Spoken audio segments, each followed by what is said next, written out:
Daremos início à nossa mesa redonda, controle tecnológico. Para tanto, para fazer a moderação, eu convido da Gol Infra, Iselman Oliveira, por favor. Peço que suba ao palco, irá coordenar essa mesa redonda. Peço que uma salva de palmas, senhoras e senhores.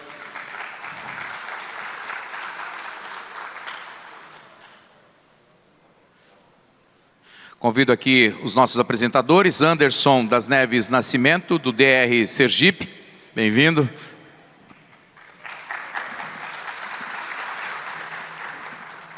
Senhor José Luiz Fusaro Rodrigues, por favor.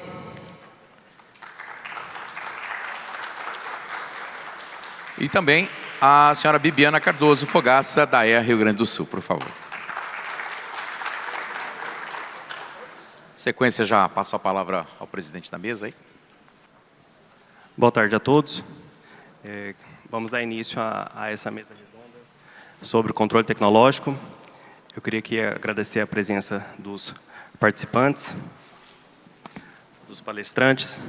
Teremos o Anderson das Neves Nascimento, engenheiro civil, foi encarregado pela gerência do 5º Distrito e no mês de abril de 2018 assumiu a diretoria de operações do Departamento Estadual de Infraestrutura Rodoviária de Sergipe, onde permaneceu até a data da nova nomeação para o cargo de diretor-presidente, publicado no Diário Oficial no dia 23/4 de 2021. Cursos adicionais de MBA em Infraestrutura Rodoviária. José Luiz Fusaro Rodrigues, mestre em Engenharia Civil com foco em Transportes pela Unicamp, Engenheiro Civil e Matemático pela PUC de Campinas, especialização em Segurança Viária, Universidade de Lund, na Suécia, MBA em Gestão Empresarial, FGV, Ohio University, Estados Unidos, auditor de Segurança Viária, com 38 anos de experiência em consultoria em Segurança e Sinalização Viária, transferência de tecnologia e desenvolvimento institucional em empresas multinacionais no Brasil, Estados Unidos e África. Consultor em programa financiado pelo BID em São Paulo, coordenador de comissões de estudos de segurança viária e instalação da ABNT, participante do grupo de trabalho do DENATRAN para manuais brasileiros de sinalização, atual coordenador de geoprocessamento no DER de São Paulo. E a Bibiana Cardoso Fogaça, mestre em Geotecnia pela Universidade Federal do Rio Grande do Sul, servidora do Departamento Autônomo de Estradas de Rodagem, com experiência também em consultoria na iniciativa privada, atuando nas áreas de geotecnia e pavimentação, atualmente desempenha a função de assessora técnica da Diretoria-Geral do DER do Rio Grande do Sul. Vamos dar início com a palestra da Bibiana.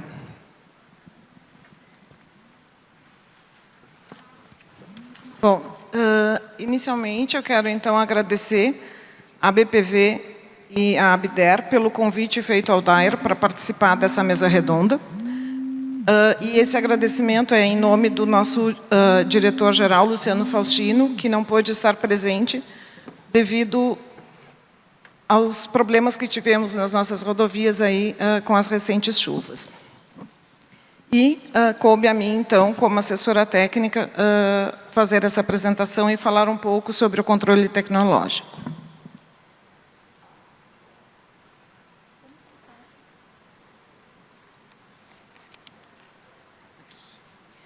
Então, qual é a importância do controle tecnológico, né? É assegurar que a obra responda às exigências previstas no projeto e evitar deterioração precoce e eventuais custos de manutenção e correção. Eu acho que eu vou levantar que fica melhor.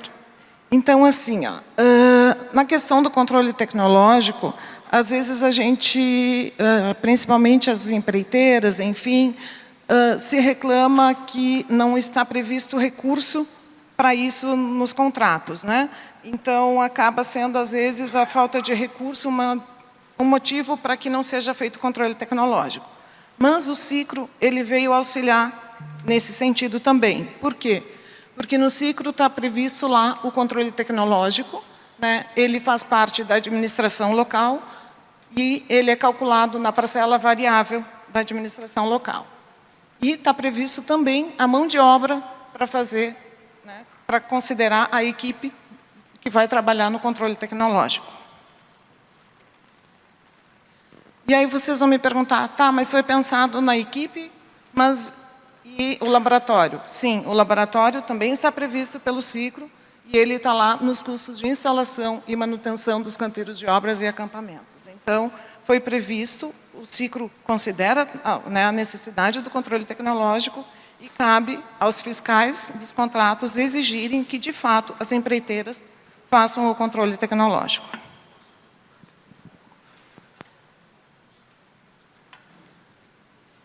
Na semana passada, eu participei em Bento Gonçalves de um evento que foi um encontro dos tribunais de contas, e agora eu quero...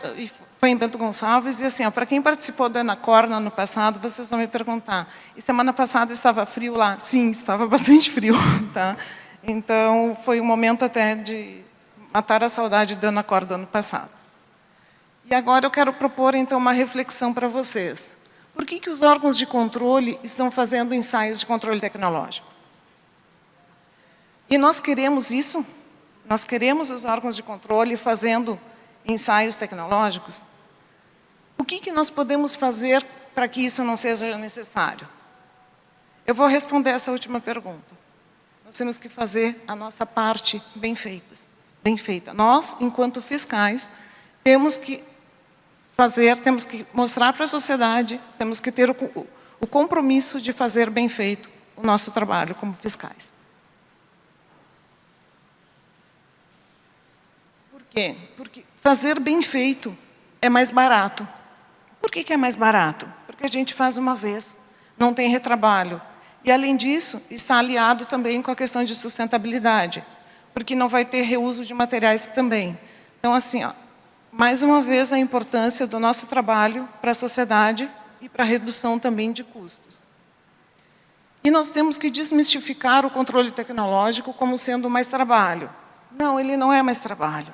Ele é um aliado nosso na garantia da qualidade do nosso serviço.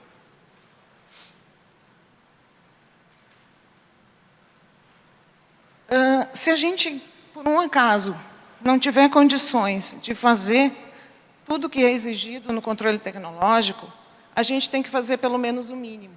Então, o que eu entendo como sendo o mínimo? A granulometria de todos os materiais. A granulometria do material da base, a granulometria do revestimento. Né? A gente tem que exigir a apresentação do traço do concreto assáltico.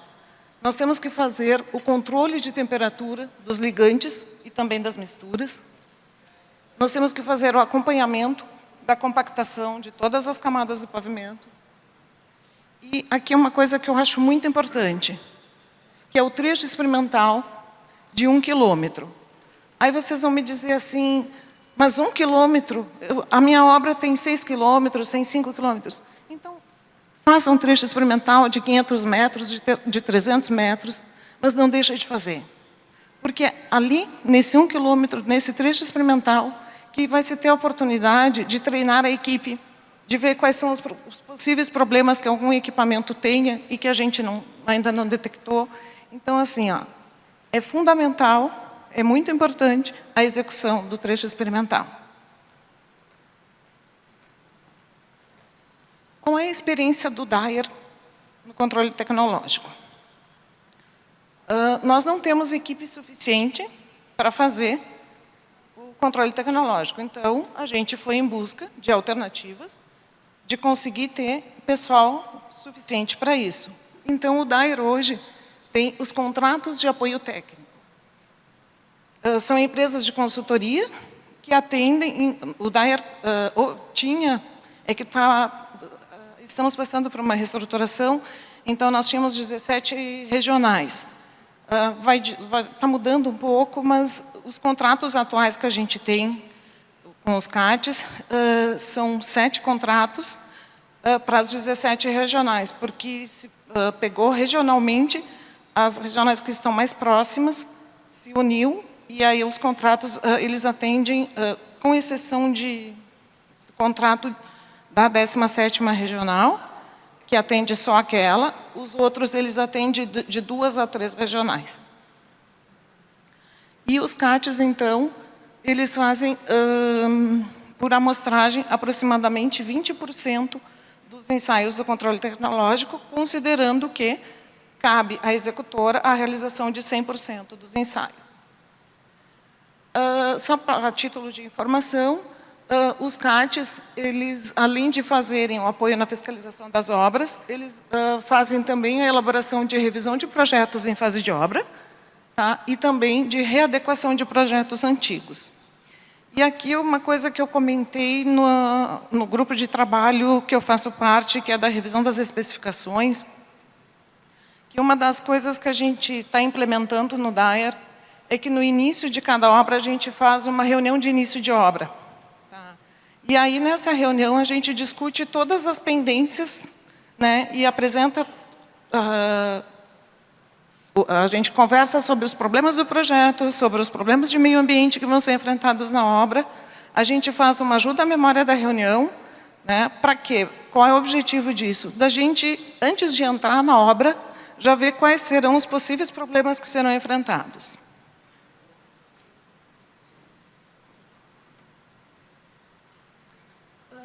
E uma coisa muito importante,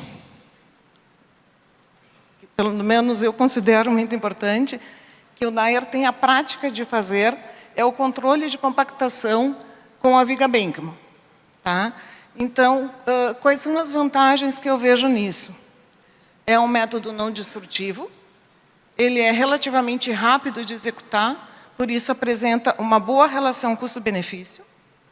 E, o que eu acho extremamente importante, ele avalia a homogeneidade das camadas. Equipamentos. São 2 equipamentos, o caminhão de 8,2 toneladas, e a gente tem superintendências regionais que deixam o caminhão lá parado, só para usar para essa finalidade, tá? E a viga Bankman.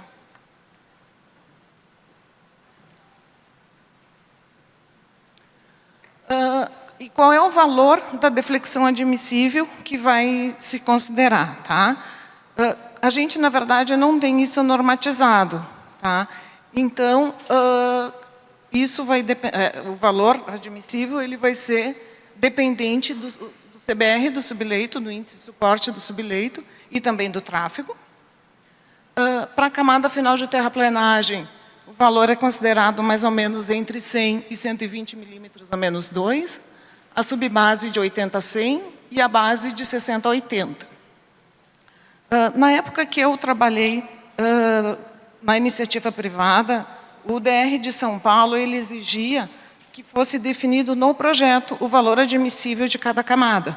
Tá? Então, o valor admissível ele pode ser definido no projeto ou no trecho experimental, que eu falei para vocês antes da importância, né, do trecho experimental.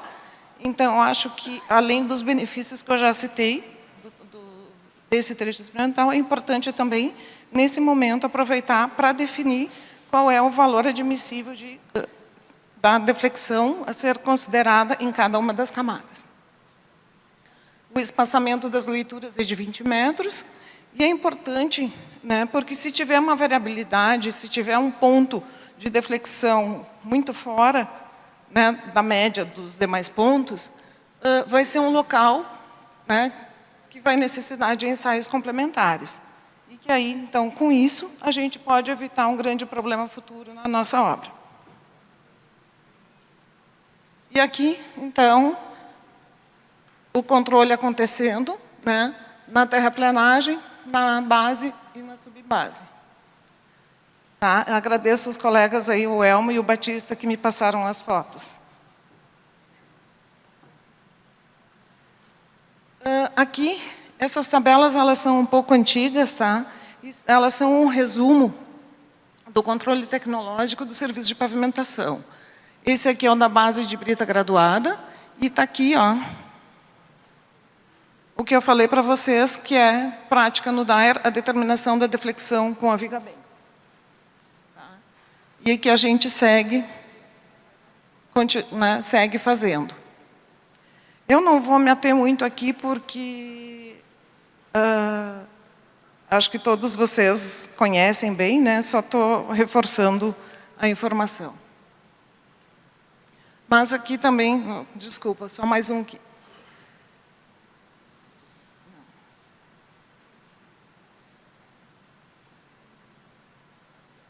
Como que volta? Como que volta? Tem um botão de baixo. Esse aqui é para...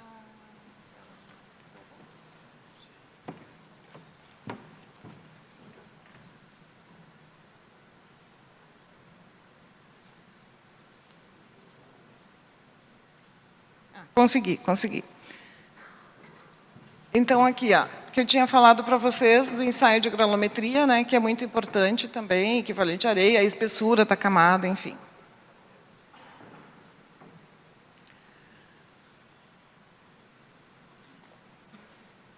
Aqui, o controle, então, começando agora na mistura, né? O CAP 5070. O que eu tinha falado antes, lá no início, a questão da verificação da temperatura do ligante, mas claro que é importante também fazer a determinação da viscosidade, da penetração, ensaio de espuma, a relação viscosidade-temperatura.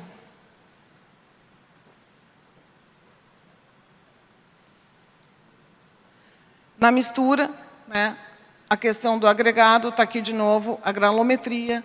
Né, e assim, ó, a gente teve uma situação delicada de uso de polímero numa mistura que estava fora da granulometria. Então, assim, a gente também tem que ter consciência que o uso de polímero não vai resolver os problemas da mistura asfáltica e que a gente tem que garantir a qualidade da mistura e não procurar subterfúgios ou outros materiais para corrigir os problemas que existem, né? A gente tem que fazer o nosso serviço bem feito.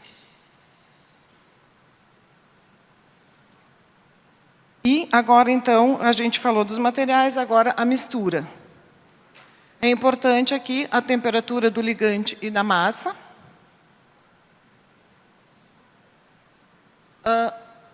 O controle na pista. Uma questão importante para nós lá no Rio Grande do Sul é a temperatura do ar, né? Porque lá, em geral, faz muito frio.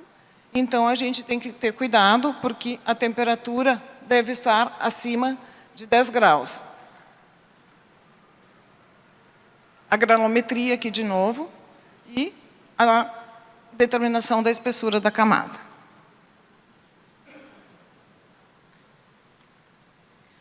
E a gente tem que ter o cuidado também com as condições dos equipamentos. Os equipamentos realmente estão em condições de produzir um bom material? Então, assim, ó, a gente tem que ter os silos, que na usina eles devem ter um silo para cada agregado, tem que ter a balança em cada silo, tem que ter o controle de rotação das correias, o filtro de mangas, as vibracavadoras, elas devem obrigatoriamente possuir dispositivo eletrônico para controle da espessura da camada. Os compactadores, eles devem ser utilizados para compactação rolo liso, não vibratório, 2 rolos de pneu e com pressões diferenciadas. Então, a gente tem que garantir que os equipamentos estejam em condições. Agora, uma questão, às vezes a gente pensa que os dados que a gente tem do controle tecnológico é só para aquela obra e que não vai ter outra utilidade. Nós passamos por uma situação agora com a implementação do ciclo, em que a gente viu que aqui, na composição do ciclo, está ali areia média. O que nós fizemos? Nós fizemos uma espécie de auditoria interna, tá? E nós solicitamos que as empresas, os contratos de apoio técnico, nos encaminhassem os projetos das misturas asfálticas das obras que estão em andamento e das obras recentes. E, com isso, nós conseguimos aproximadamente 30 projetos de misturas. E, analisando esses 30 projetos, a gente identificou diferenças em materiais e quantidades em relação ao que está previsto no ciclo. Tá? A principal diferença foi na areia. Por quê? Porque nas misturas utilizadas nas obras das rodovias do Rio Grande do Sul, não é utilizado areia. Não a areia em si, mas, na verdade, o agregado pétreo na granulometria de areia. E aí, o que isso acontece lá no orçamento? É feito a cotação da areia e é considerada a DMT da areia. Ou seja, o fato do ciclo considerar como areia está alterando o preço das misturas asfálticas.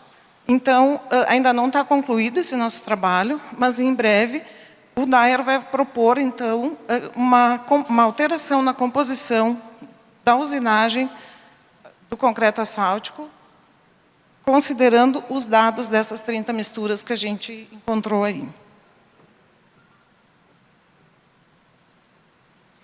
E, concluindo, então, eu quero repetir que fazer bem feito é mais barato e evita retrabalho, e que a gente tem que desmistificar que o controle tecnológico ele é mais trabalho. Não, ele é um aliado para a garantia da boa qualidade das obras.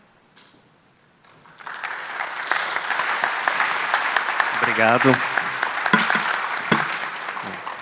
Gostaria de passar a palavra para o Anderson. Boa tarde a todos e a todas. Meu nome é Anderson das Neves Nascimento, sou presidente do DES Sergipe. Vim aqui falar um pouco sobre nossos controles tecnológicos. Eu acho que em cada região é igual para todos, que nós trabalhamos com obras rodoviárias e assim trazendo mais melhorias e qualidade para tudo a malha rodoviária do Brasil. E somos exemplo também em outros países. Então a gente tem que se orgulhar disso. Não vou um pouco me alongar na parte mais técnica para não estar aquela coisa monótona repetindo o que a nossa doutora já falou. Eu vou logo pela parte mais prática. É a parte do que a gente fazer o projeto, receber o projeto, ter um sistema, ter um software para poder analisar, ter os equipamentos de sondagem, poder trabalhar em cima do projeto, que às vezes acontece de você, em loco, estar trabalhando e o projeto não diz com aquilo e você tem que fazer uma mudança ali no local, em loco, imediato, para não paralisar a obra como todo, como total. Então, hoje, lá no DES, a gente primeiro se contrata o projeto, recebemos esse projeto e daí em diante temos um software para isso, que é contratada por uma empresa. Trabalhamos também com a parte da faixa de domínio, com a parte de nossas balanças, antes de tudo, para poder ver que tipo de rodovia, que tipo de estrada vai ser o tráfego em cima dela, que vai ser trabalhada. Se é uma estrada para um acesso para um povoado, se é uma rodovia que é para ser feita para suportar grandes cargas. Então, tudo isso tem um estudo de viabilidade antes.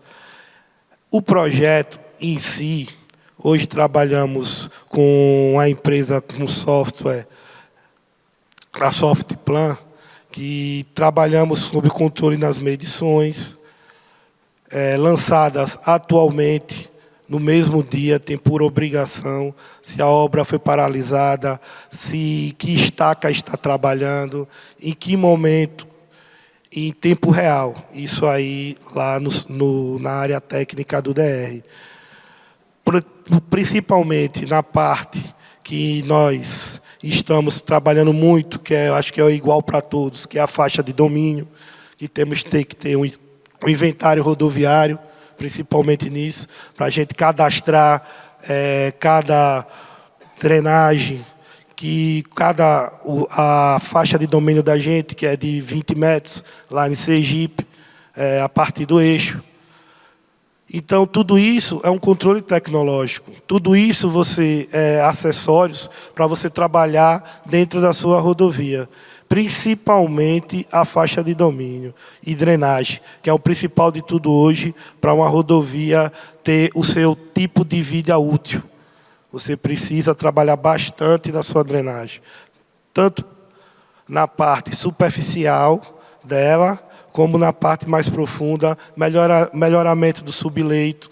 Então, tudo isso o DES Sergipe está fazendo para poder melhorar e cada dia mais a gente atingir a vida útil e diminuir bastante a manutenção em cima dela.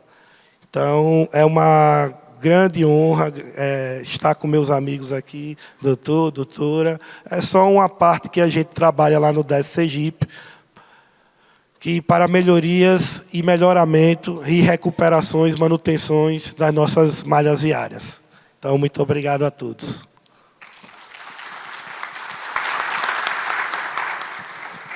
Obrigado. Passo a palavra para o senhor José Luiz Fusaro.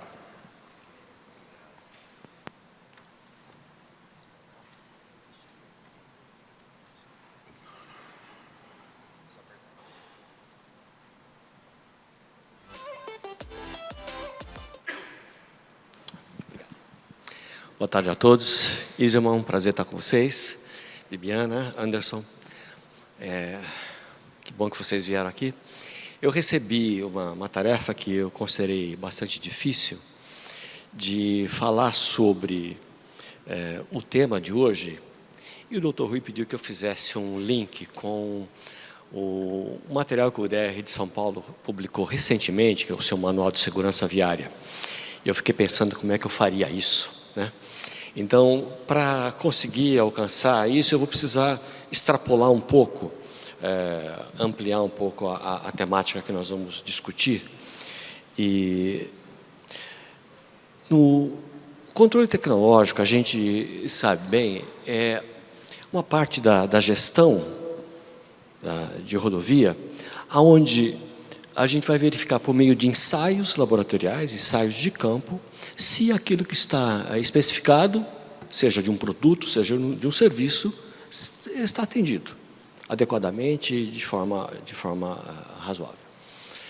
Então, é basicamente uma verificação de especificações técnicas e de procedimentos dentro de um plano amostral. Isso é importantíssimo, definir plano amostral, né? Porque aquilo tem que ser representativo do que eu estou querendo verificar.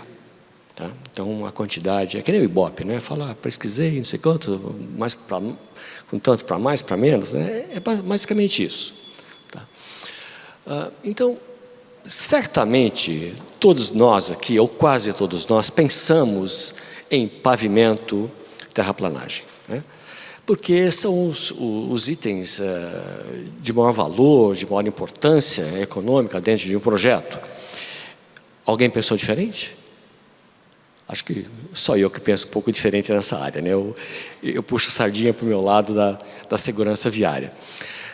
Mas seja num plano mais focado, né, que quando a gente fala de pavimento, seja num plano um pouco mais abrangente, que é a sua função para a população, porque na verdade é o seguinte, para quem interessa tudo isso? Para nós. Agora a população, o motorista, não quer saber de Proctor, de não sei o quê, de grau de compactação, né? Ele quer saber de chegar no destino dele com conforto e segurança, tá? Que depende do nosso controle para que isso aconteça, né? Então, é de suma importância que tenha um plano de inspeção bem definido, estabelecido por um plano que seja normalizado, né? Cada órgão vai ter a sua forma de tratar, e isso é importante, porque qualquer negligência nessa fase de projeto, seja no projeto, seja na fase executiva, vai resultar em problemas, em falhas prematuras, né? A gente pode chamar de patologias, é a palavra que a gente usa mais comumente, né? Eu chamo isso de problemas congênitos. É muito comum. Veja, por que uma rodovia feita de acordo com as normas, de acordo com os padrões, gera um problema de acidentalidade? Por quê? Estava tudo certinho. Por que agora eu tenho a curva da morte? Então, tem alguma coisa que precisa ser checado em relação a isso, né? Então, ampliando um pouco a definição que nós estamos tendo aqui, a gente pode entender com uma verificação tanto das soluções de projeto, como também uma verificação normativa. Porque, gente, não é incomum a norma estar errada, ou defasada, ou desatualizada. Muito comum. E a gente precisa ter olhos para, inclusive, criticar as nossas normas e atualizar as nossas normas. Tá? Essa checagem tem que prever, obviamente, uma verificação mínima, através desse plano de amostragem, onde eu considero que o controle tecnológico é basicamente um processo estatístico, com suas especificidades, né? A Bibiana mostrou claramente aqui, né, tabelas, e é isso mesmo, né? E poucos de nós, às vezes, a gente não entende tudo isso, é isso mesmo. Mas tudo isso é dentro de um plano amostral. E isso eu considero importante para a gente ter.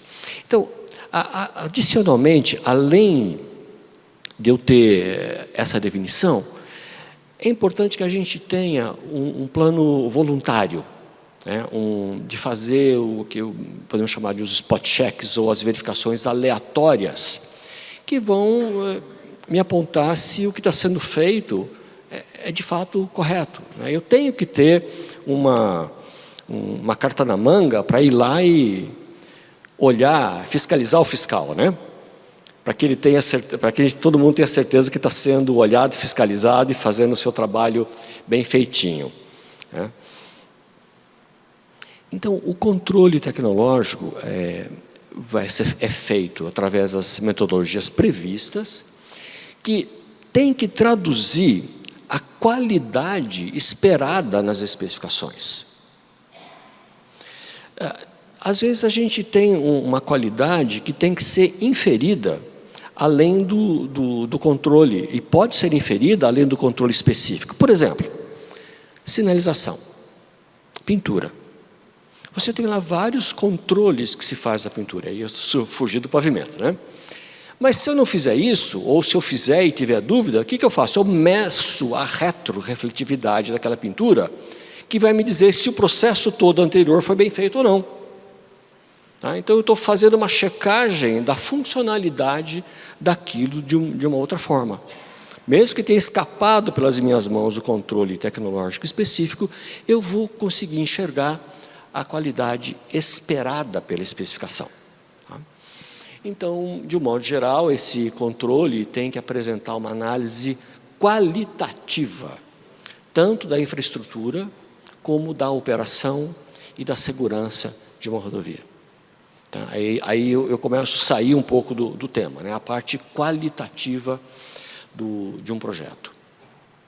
O DR de São Paulo publicou recentemente, como eu mencionei nisso, o Manual de Segurança Viária, fez a revisão dos manuais de sinalização, iniciou a revisão das normas, das especificações técnicas e instruções de projetos da área de segurança viária e sinalização, e está partindo agora para a atualização de outras normas de pavimento e tudo mais, drenagem, que está em curso. Mas o que eu estou mostrando para vocês já saiu do forno, foi publicado, e quem esteve no stand do DR ontem pôde, alguns até levar o manual impresso para casa, né? Então, nós publicamos esse manual. E eu queria aqui pensar um ponto de ligação que eu enxergo nisso com o que está publicado no manual. Isso é uma pequena parte do que está lá. Eu queria chamar a atenção para a diferença de uma segurança nominal para o que nós chamamos de uma segurança substantiva. O que é segurança nominal? É a segurança baseada num padrão de projeto. Tenho lá um projeto e eu vou atender às especificações daquele projeto, seja entre os mínimos e máximos, né? Eu tenho mínimos e máximos para atender. Então, eu tenho raios mínimos, rampas máximas, e aí eu faço todo o meu projeto, tenho as especificações dos meus materiais entre os mínimos e máximos, e se eu cumprir tudo isso, eu bato o martelo, aquele projeto é nominalmente correto, nominalmente seguro. E por que a curva da morte continua lá? É difícil para algumas pessoas e para o público em geral entender isso. Acabou de sair um investimento gigantesco e aquela rodovia tem pontos que não são seguros para eu andar, né? Então, a segurança nominal não caracteriza necessariamente a segurança esperada pela população. E aí entra o conceito da segurança substantiva, que é baseada no desempenho daquela via, do desempenho para a população, que pode ser medida indiretamente, né? Pela falta de um número. Seria, qual é uma rodovia segura? Eu não ter acidentes, né? Mas eles têm. Então eu posso indiretamente medir através da insegurança, pelo número de acidentes, pelos índices, pela tipologia, pela severidade daquilo que eu estou observando, tá? E o que isso me indica? Que a necessidade de ir um pouco além da conceituação que nós temos. E aí entra um conceito importante, que é o de rodovias que perdoam, que vocês já devem ter ouvido esse conceito. Ele é muito antigo já nos Estados Unidos, veio sendo introduzido aqui no Brasil há um tempo atrás. Nós fizemos essa colocação através da BNT e agora o DR de São Paulo também incorpora isso. Que não somente as pessoas são suscetíveis a erros, mas as pessoas são vulneráveis. E a gente se esquece disso, porque qual é a velocidade de projeto de um carro? Seu carro. Qual é a velocidade de projeto do seu carro? 180? Quem sabe, né? Na descida chega a 180, né? Qual a velocidade de projeto de um jato? 900 km por hora, né? Um militar, Mach 3. Qual a velocidade de projeto do ser humano?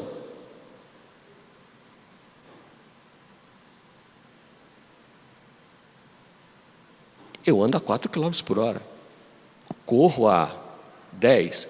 O maior é o Usain Bolt, né? Faz 100 metros. Mas se no lugar da fita de chegada você botasse lá uma parede de policarbonatos desse tamanho, ele ia se espatifar naquela parede. Porque nós não somos projetados para essa velocidade, a gente se machuca numa velocidade além da velocidade de caminhada. Então, o ser humano ele é vulnerável. E a infraestrutura precisa ser capaz de acomodar o erro humano para que as pessoas não se firam, não se machuquem. Então, isso daí é a base para o desenvolvimento daquilo que nós trazemos no nosso manual, de uma abordagem segura. Veja, essa figura aqui que eu coloco para ilustrar, mostra uma verdade que gera uma inverdade. Qual é a verdade nesse gráfico? É que, vocês podem ver ali, fatores humanos, onde eu tenho aqui, fatores humanos correspondem a 93% dos acidentes. Fatores da via estão presentes em torno de 30 e poucos por cento. Fatores veiculares em torno de 13%. Isso daí é um país europeu. Se você pegar vários países fizeram essa análise, Estados Unidos inclusive, chegam em números muito similares. Lá, em vez de 90 a 95, a rodovia de 30 a 40, veículos de 10 a 20, em torno disso, né? Se a gente pensar que os nossos veículos são velhos, a nossa frota é velha, é esperado que essa bola aí de baixo seja maior, né? Assim como algumas rodovias nossas não são de primeiro mundo, a gente pode esperar que essa bola de fatores da via seja um pouco maior. Então, isso indica a porcentagem de fatores envolvidos. A inverdade é dizer que o erro humano é responsável por 94% dos acidentes ou das fatalidades. Isso é inverdade. Quando você escutar isso pela próxima vez, saiba que não é verdade. Isso significa que está presente no acidente um fator humano nesta porcentagem. Tá? Depois, se vocês quiserem conversar, a gente fala mais sobre isso depois. Então, isso gera aquilo que nós chamamos de sistema seguro. Onde hoje o sistema seguro diz que a responsabilidade não é do usuário, porque se 94% é culpa do usuário, o que eu tenho que fazer? Não preciso fazer nada, né? A culpa é toda dele. ele que se vire, ele que vá para a escola, ele que aprenda, né? Autoescola para todo mundo. Mas não é verdade, nós sabemos que não é verdade. Então, hoje se sabe que a responsabilidade é compartilhada entre projetistas, entre os gestores, operadores, autoridades e usuários. Então, nenhuma morte ou lesão grave é aceitável. Essa frase foi dita a primeira vez pelo Congresso da Suécia, quando eles estabeleceram a visão zero. Nenhuma morte é aceitável. Então, se as falhas humanas são inevitáveis, então, enquanto tiver um motorista atrás no volante, vai ter falhas humanas, o sistema viário tem que ser projetado, executado, tratado para minimizar os efeitos dessas falhas humanas. E aí entra a necessidade de eu estabelecer metas. Sem metas, você não chega a um bom destino. Metas a serem atingidas. Então, vocês que já tiveram familiaridade com o plano da ONU de segurança viária, a década de ação, vocês devem ter visto esses pilares que nós temos ali, né? Que nós precisamos de usuários seguros, veículos seguros, velocidades seguras e rodovias e zonas laterais seguras. Esse é o fundamento do sistema seguro. Tá? Então, as soluções têm que ser abrangentes, envolvendo esses chamados pilares de um projeto seguro. Então, para isso, é preciso respeitar critérios de projeto. Mas somente isso não garante, o critério de projeto em si, não garante que a rodovia seja segura. Eu posso ter uma segurança nominal, batido ali no centro, né? Mas não ter uma segurança substantiva. Então, um projeto ele tem que integrar esse conceito de rodovia que perdoa, ele tem que fazer essa integração dos diferentes elementos de projeto, porque às vezes cada elemento de projeto feito isoladamente, ele é em si seguro, mas na hora que eu junto a drenagem naquele lugar, perto daquela curva, se torna inseguro. Então, o cruzamento das informações. Tá? Então, é preciso trabalhar para evitar a ocorrência de acidentes e, caso eles ocorram, minimizá-los. Então, há 3 conceitos importantes para um projeto seguro, que é o conceito de consistência, legibilidade e autoexplicativo. Consistência, eu estou me referindo àquilo que a variação dos projetos geométricos dentro de uma classe de rodovia. Porque a rodovia, ela influencia o comportamento do usuário através da expectativa, seja uma expectativa populacional, que nós temos como sociedade, seja uma expectativa situacional, que eu aprendo naquela rodovia, naquela via. A via me ensina aonde eu estou e como eu devo agir. Então, significa que rodovias da mesma classe devem ter os mesmos padrões. E pode olhar, a curva da morte tem alguma coisa diferente do trecho anterior. Pode pesquisar, você vai encontrar. Ela tem algo que se destaca negativamente do trecho que a precede. Legibilidade, eu tenho que saber, a via tem que ser de fácil entendimento. Eu tenho que saber se eu estou numa autopista, numa pista secundária, se eu estou me aproximando de um dispositivo. Legibilidade, eu não posso ter surpresas. E elas têm que ser autoexplicativas para que a geometria seja óbvia. Você não precisa ser um Einstein para aprender como é que você se vira nesse complexo viário. Tem que ser para pessoas comuns. Tá? Então, ser autoexplicativas, facilmente reconhecíveis.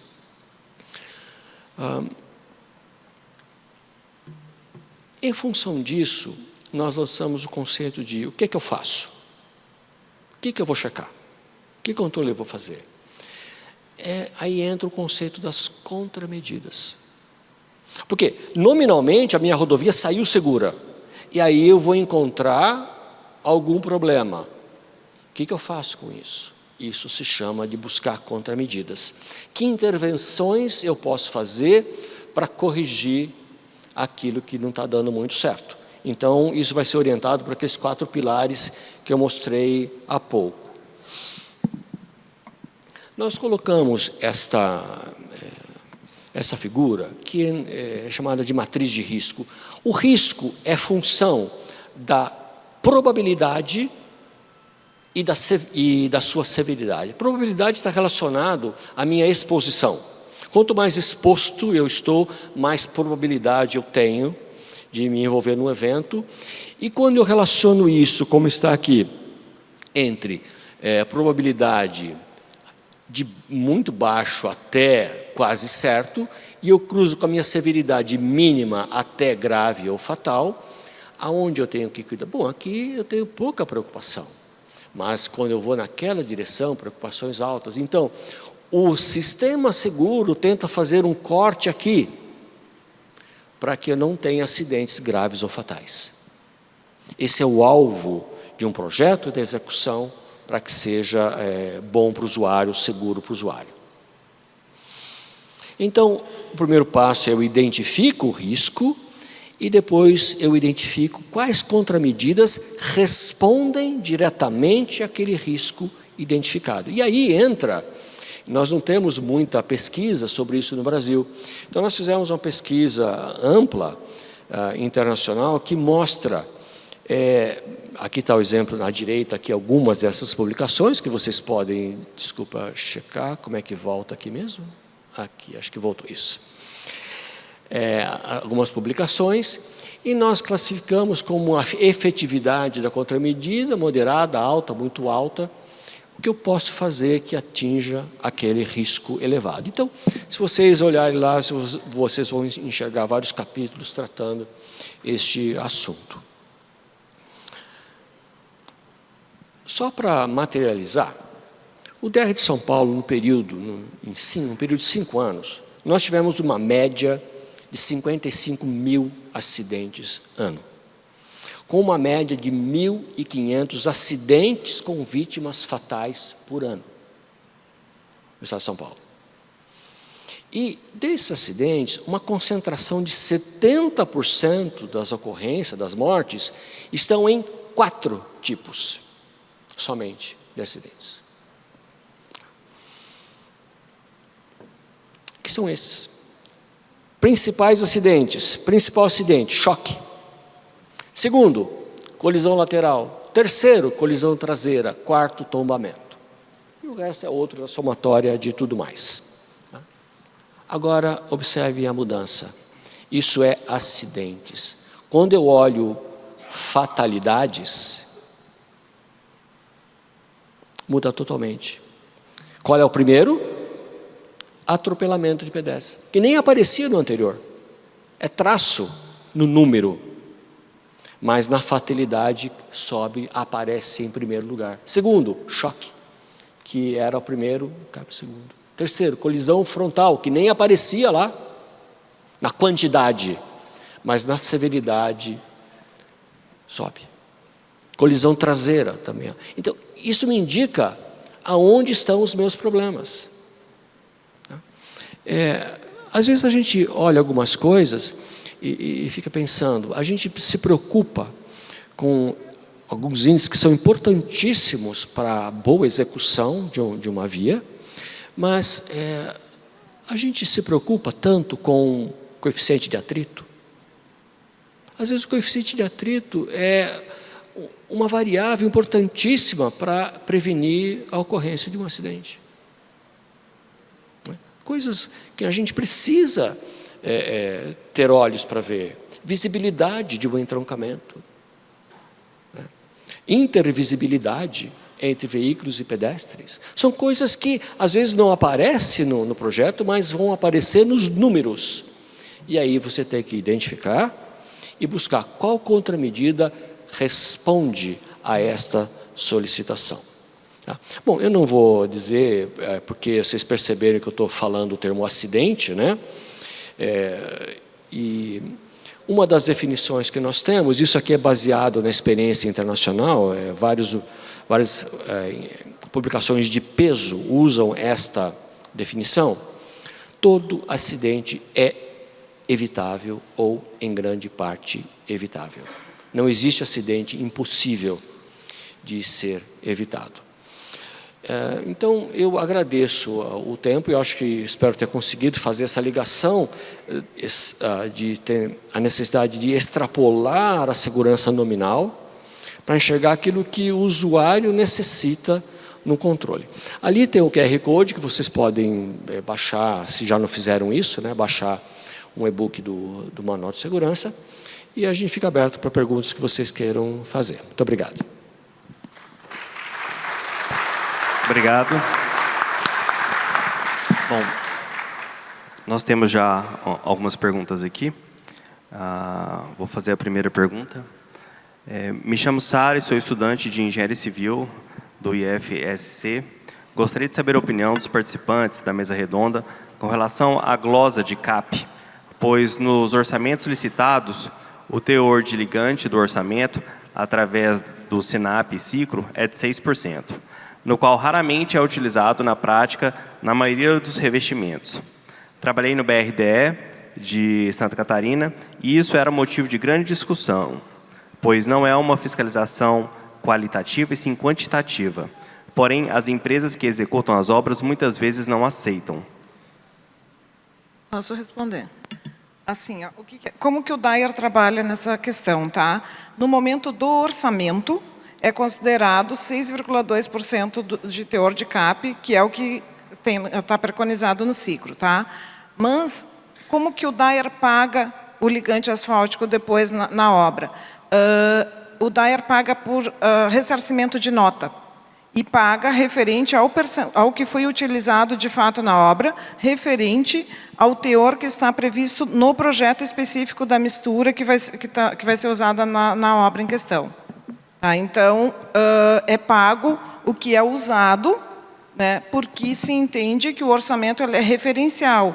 E como ele é referencial, utiliza a referência do ciclo. Mas é pago o que depois é usado efetivamente usado na obra.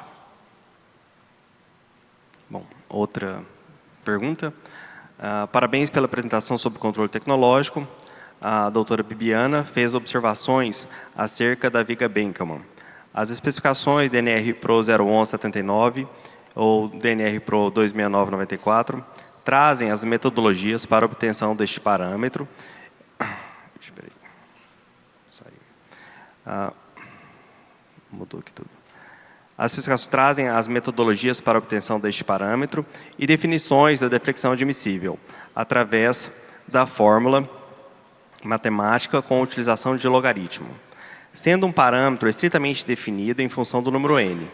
Se entende que deva trazer o seu dimensionamento no projeto. E quando não tem esse indicador, como é o caso de algumas prefeituras aqui do Paraná, qual a obrigação da empreiteira de entregar tal elemento em seus PGQs? Além disso, não é o único parâmetro a seguir, eis que existem outros entregáveis para o bom controle tecnológico, certo? Certo. Assim, o que acontece? A gente acha, uma questão muito importante que eu falei na apresentação é a questão da variabilidade, né? Então, para te garantir uma homogeneidade da compactação, é importante esse acompanhamento da deflexão com a viga Benkelman. Quanto aos valores admissíveis, eu, quando considerava no projeto, eu rodava o Elsen. Tá? Na verdade, o Everstress também tem as mesmas fórmulas do Elsen, né? Mas eu acho que agora, eu não usei o Medina ainda, mas eu acredito que com o Medina também seja possível calcular a deflexão admissível. E lembrando que a Pro 11 e a Pro 269, na verdade elas são procedimentos para restauração de pavimentos, né? Então, ele vai te dar a deflexão para a estrutura como um todo, né? Então, para te calcular por camada, eu acho que tem que ser por método mecanístico. Bom, temos outra pergunta. Como se pode, quando sairemos da retórica de que controle tecnológico é importante e iremos efetivamente fazer o controle? Bom, é isso. Boa pergunta. Eu acho que é a gente ter a consciência do nosso papel na sociedade, enquanto fiscais. Né? Nós temos, é nossa obrigação fazer com que o recurso público seja bem aplicado. E a gente tem que ter consciência disso e fazer com que isso de fato aconteça. O DR de São Paulo tem, já há algum tempo, desativou os seus laboratórios e, né, não conta mais com os seus laboratoristas, mas a gente faz questão de os projetos terem uma fiscalização específica para aquele contrato e uma supervisora que garanta a qualidade do que está sendo executado. Então, embora a gente não faça isso mais diretamente, mas nós fazemos questão de que todo projeto tenha a sua fiscalização contratada e sua supervisora contratada para acompanhar as obras. Então, a gente procura fazer um controle bem apropriado daquilo que se executa. Bom, já lá no DES, a gente se preocupa muito com o dinheiro público, tanto oriundo do nosso Estado, como também oriundo do governo federal, porque, queira que não, é do nosso bolso. Então, a gente tem que trabalhar pensando nisso. A gente tem que trabalhar, além da qualidade da rodovia, também os gastos que vão ser efetivados nela e exigir, principalmente da nossa fiscalização, que seja mais presente e que seja com toda a força, saindo com todo o controle aquilo que está dentro do planejamento e dentro do cronograma da obra. Outra pergunta. Parabéns, Bibiana. Como você e o Dyer entendem o uso de Pay Factors no controle? Qual seria o desafio para implantá-los na sua visão? Eu não conheço.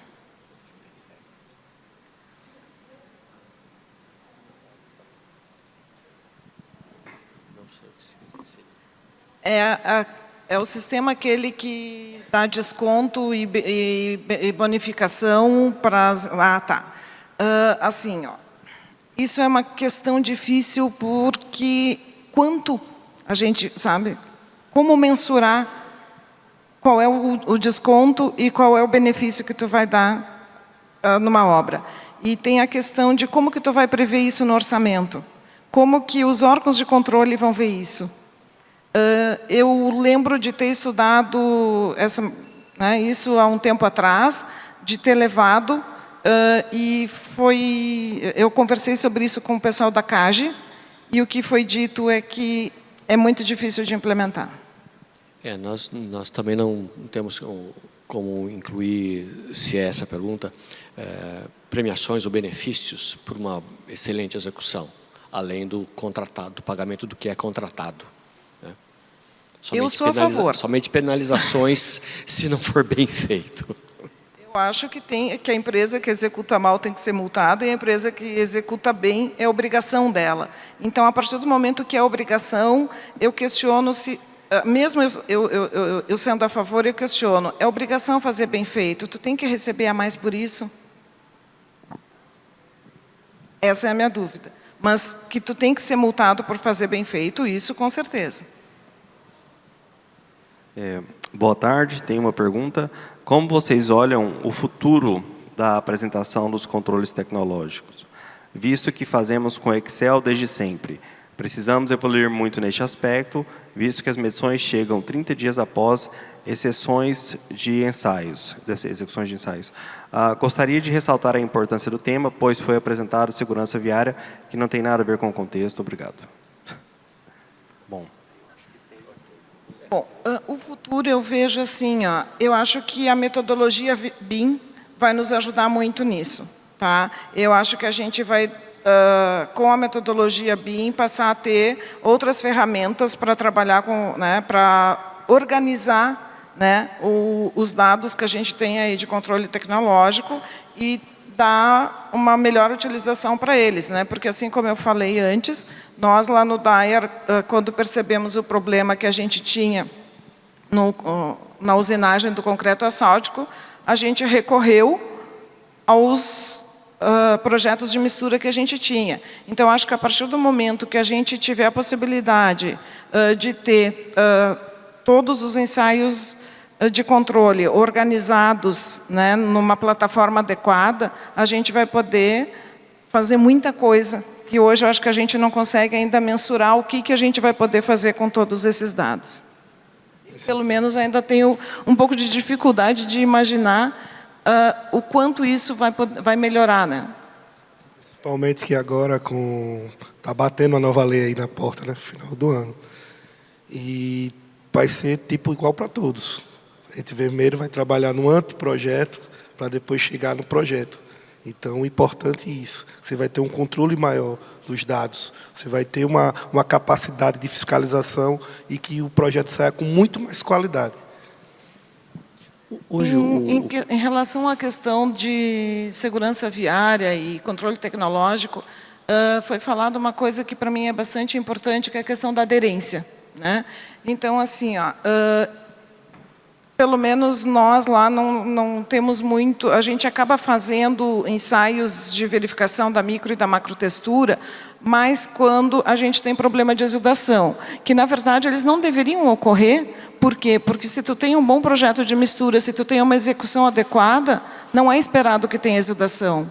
Mas, se tiver, aí sim a gente recorre, né, aparece a necessidade de fazer os ensaios de macro e microtextura.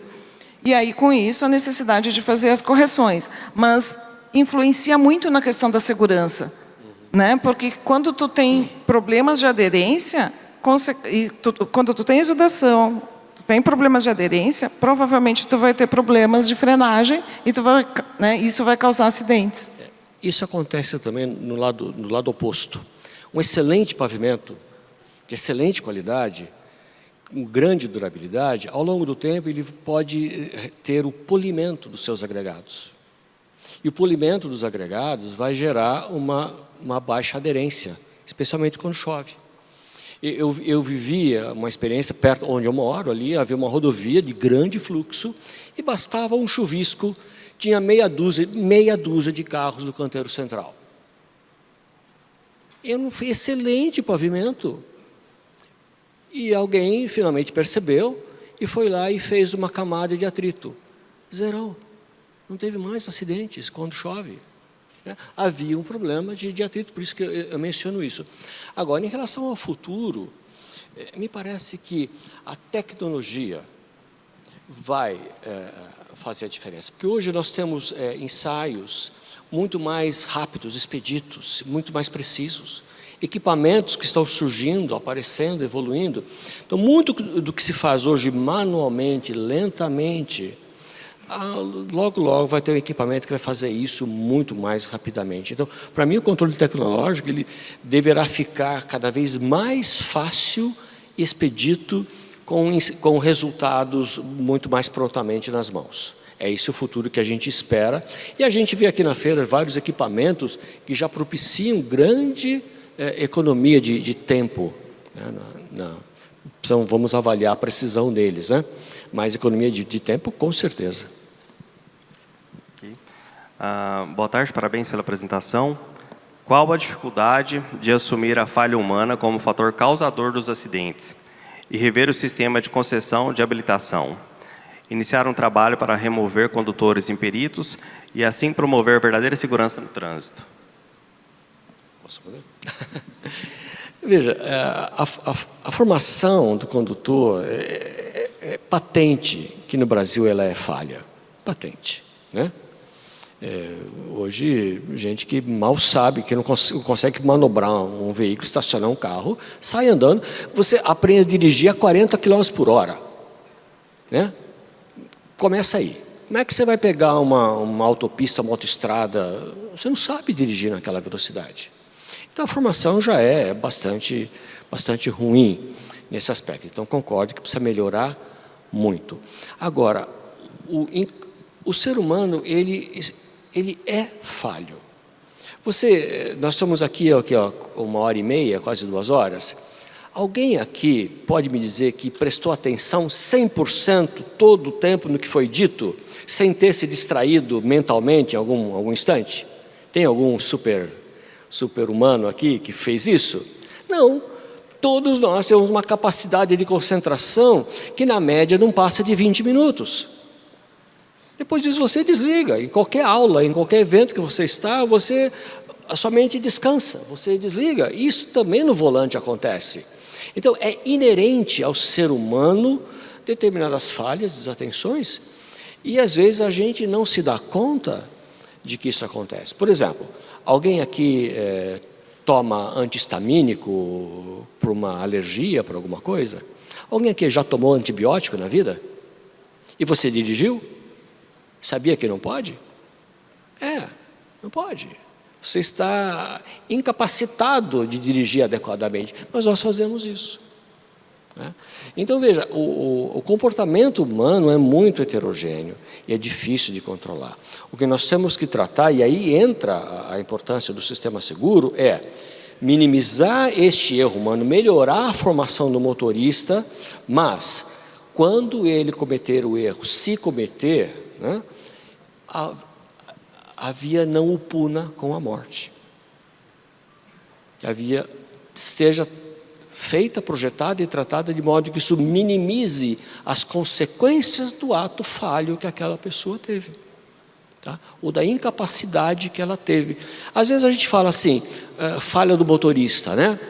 Mas vocês já prestaram atenção que muitas vezes ele foi incapaz, ele teve uma sobrecarga de informações da via, de modo que ele não conseguiu interagir com aquele excesso de informações, ou com a falta de informações, e se acidentou.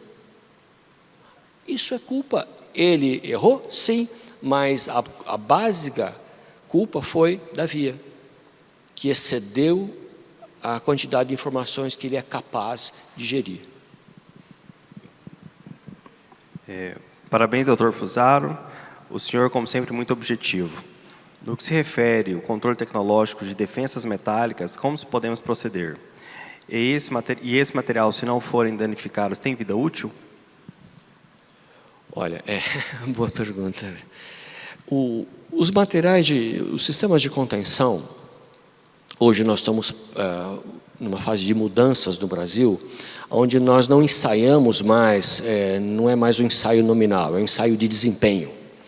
Então, a norma antiga dizia, eu vou lá medir a espessura, o parafuso, a arruela, não sei o quê, media item a item, e se tivesse lá aqueles itens, essa é a defensa. Hoje não é mais assim.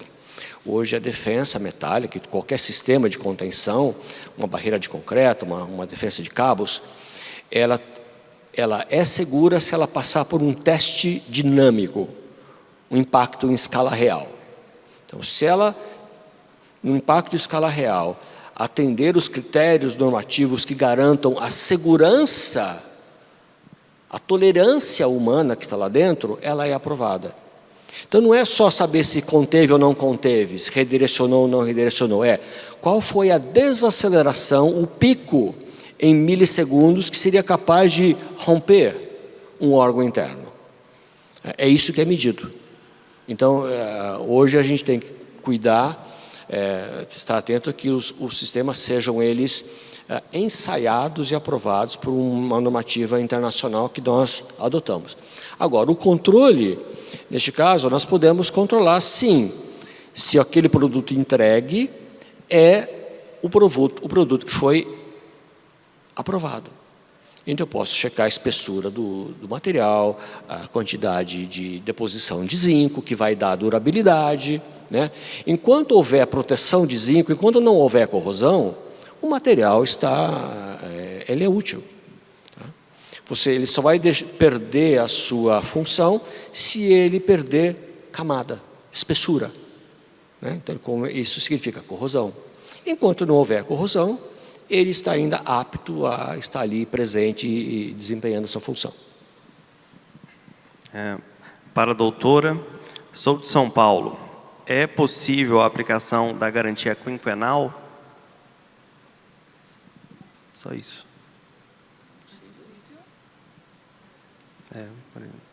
Sou de São Paulo, é possível a aplicação da garantia quinquenal. Garantia? É. Garantia de 5 anos. É isso? É isso. Assim, ó, na verdade, eu confesso que eu não tenho muito conhecimento sobre isso, tá? Mas me parece que está previsto nos contratos de obras que as empresas são responsáveis pela qualidade da obra no prazo de 5 anos. Eu acredito que isso, de fato, conste em contrato. Sim, a colega está dizendo, do jurídico do DAER, está dizendo que está previsto nos contratos. Certo. E, bom, para a doutora também, em São Paulo não temos mais oficiais cursos técnicos de estradas ou pavimentação. Qual o perfil do profissional de campo em obras?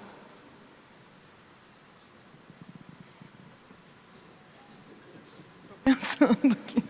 Assim, no DAER, os profissionais que aparecem para nós, internamente, eles entram através de concurso. E aí acabam, ou às vezes já vêm com experiência na área de fora, ou às vezes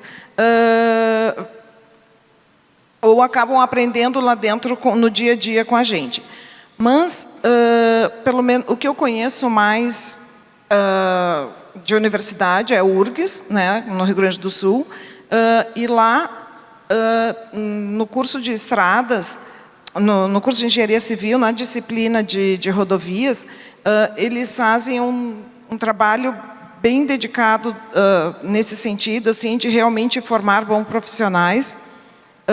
Eu, inclusive, esse ano fiz parte da banca, né, de análise dos projetos da disciplina de rodovias, e eles, durante o semestre, eles começam com estudo de viabilidade, fazem todas as etapas, e no final do semestre os alunos têm que apresentar o projeto. Então, realmente, eles estão preparando profissionais para a área rodoviária. E, além disso, também, lá no Rio Grande do Sul, tem o LAPAV. Não, no momento não estou vendo.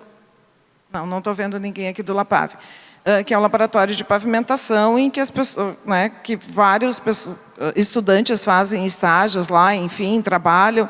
Então, os que eu conheço mais são esses, mas na PUC, lá no Rio Grande do Sul, também, em geral, os alunos saem bem informados dessa área. As empresas de consultoria também recebem bastante estagiários dessa área, então eu acho que vai mais do interesse dos alunos. E lembrei também que no Rio Grande do Sul, lá em Porto Alegre, tem a Escola Parobé, que tem o curso técnico de estradas. Então, eu acredito que os interessados nessa área, a partir do momento que têm interesse, indo em busca, acabam encontrando os cursos adequados. E quando não tem educação formal, forma-se em casa, né? É assim. Então, se você tem o privilégio de ter cursos técnicos de formação, ou cursos de engenharia que ensinem bem, porque acho que muitos de nós fomos aprender a ser engenheiros rodoviários trabalhando, né? Eu, pelo menos, não saí preparado da faculdade para ser um engenheiro rodoviário. Eu aprendi cadeiras, né? Mas nós fomos treinados em casa. Não foi assim? Na prática. Aí a gente foi aprendendo com os mais velhos, mais experientes. E acho que, se não tem educação formal, a saída é essa, formar em casa. Para o engenheiro Fusaro, o controle da retrorefletância é bem aceito pelas empresas tradicionais de sinalização viária? Com bastante chadeira, né? Porque, assim, a retrorefletividade, ela mostra o resultado de uma aplicação. E vai mostrar o decaimento daquele material. É como um pavimento. Quanto tempo dura um pavimento? Quando ele vai começar a apresentar trincamentos e entrar numa fase falimentar? Mesma coisa para a pintura. Você tem um inicial muito bom e há um decaimento. E esse decaimento é função do tráfego. Então, há dois componentes importantíssimos. O primeiro é o material. Se o material for bom, você pode ter uma boa aplicação. Mas se você não tiver uma mão de obra muito bem qualificada, você estraga o seu melhor material do mundo. Então, sinalização tem que ter bons materiais e boa aplicação. E tem gente que consegue estragar os dois, né? Então, a forma de você pegar isso é medindo a retro. Nós estamos numa fase, e provavelmente em São Paulo a gente vai migrar para isso, de mudar a geometria da implantação. Porque hoje o Brasil é um dos poucos países do mundo, acho que o último país do mundo, que usa o refletômetro manual com geometria de 15 metros. Hoje a Europa inteira, acho que o resto do mundo todo, migrou para a geometria de 30 metros, que já permite uma medição em trânsito, né? Você tem um veículo que faz essa medição, então você consegue com muito mais rapidez e eficiência o desempenho da sinalização. Então, essa é uma forma de medir, tanto porque a gente coloca isso nos editais, né? A retro esperada. Então, você recusa se não tiver lá uma retro inicial que tem que ser feita. E a chiadeira veio por causa de ou um material vagabundo que a empresa comprou, ou uma aplicação despreparada que ela executou. Boa tarde, doutora Bibiana. Numa obra de implantação ou restauração, qual seria o custo médio do controle tecnológico? Eliane.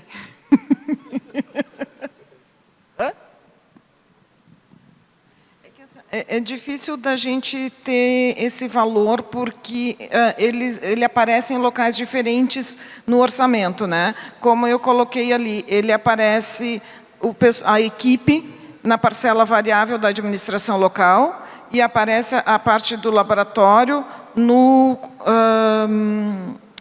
canteiro de obras na mobilização. Então, eu não sei, eu pelo menos não fiz, não sei se a Eliane também não?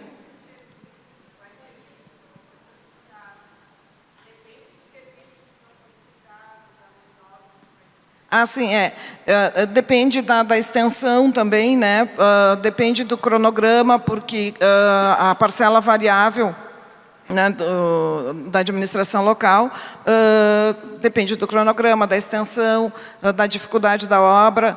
Então, eu não sei dizer exatamente quanto que representa o controle tecnológico no valor do contrato. É difícil da gente ter essa definição, assim. Talvez o meu pessoal depende de cada obra. Desculpa. Talvez o meu pessoal possa me ajudar lá, mas nos contratos de fiscalização que a gente tem no DR, que é em torno de 2% do valor da obra em geral?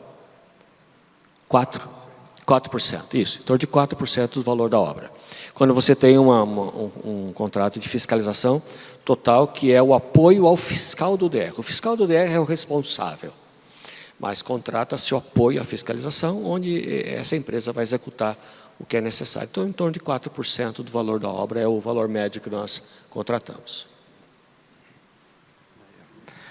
O método por combustão, através da mufla, já tem especificação técnica elaborada pelas autarquias DER ou DENIT?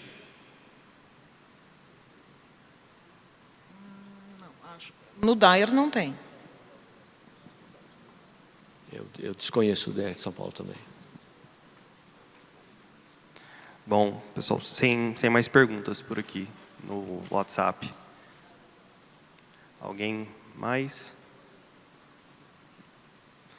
Bom, então, gostaria de agradecer a presença de todos. Muito obrigado. Nós que agradecemos.